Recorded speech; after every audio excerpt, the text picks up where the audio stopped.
I want to spend some time today to introduce the cost of capital. As you know from previous lectures, the cost of capital is extremely important in capital budgeting. It's the denominator of the NPV calculation, and as you remember, NPV is part of the fundamental principle of finance that a project should only be undertaken if it has a positive net present value. We used in the NPV formula the abbreviation WACC, the cost of capital, which is the weighted average cost of capital. The weighted average cost of capital is also important in performance evaluation. There's a concept called EVA, or economic value added. EVA is a measure of the total returns to all suppliers of debt and equity capital. Economic value is added only if their cost of capital is exceeded. It's a historic measure. One calculates net operating profit after tax, or NOPAT. One divides NOPAT by total capitalization, equity plus debt, to get return on invested capital after tax. Subtract off the weighted average cost of capital, multiply it by total capital employed, equity plus debt, and get economic value added. So weighted average cost of capital is important both in looking forward in order to assess projects that the company may wish to book in its capital budgeting exercise, and in looking back in assessing the performance of managers. Weighted average cost of capital itself is a relatively simple concept. One just sums up the n sources of capital in a weighted sum, where the weights add up to 1, and we use the weights to sum the costs of the individual capital. The simplest case is where we only have one type of equity capital and one type of debt capital.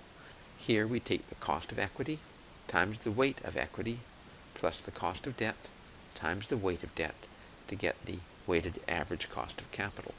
In your group projects, I'm going to ask you to use this simplest case. So taking the case where the weight of equity is half of the capital structure and the weight of debt is also half of the capital structure. The cost of equity is 10% and the cost of debt is 5%. Then the weighted average cost of capital is 0.5 times 10 plus 0.5 times 5, which is equal to 7.5%. Concerning the weights and the costs, the weights should be market weights, or the target market weights over the investment horizon. They should be market weights if they are concerning past events for a calculation of EVA. They should be target weights over the investment horizon if they are used to analyze net present value. By target weights, I mean that the company's capital structure may change from time to time, but companies, as I'll say in a future lecture, frequently have a target capital structure that they aim for. However, because financing is lumpy, the company may vary between or around those targets.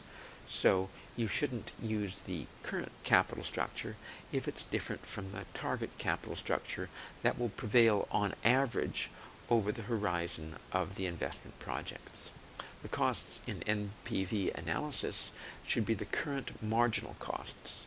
These are the costs of financing that would be incurred today for future capital needs. And the costs should be applicable to the project. The project, if it has the same risk characteristics of the firm, then should use the weighted average cost of capital of the firm. If the project's risk structure is different from that of the firm, then we should create a set of costs that apply to the project rather than to the firm as a whole. These were just some introductory comments about the weighted average cost of capital.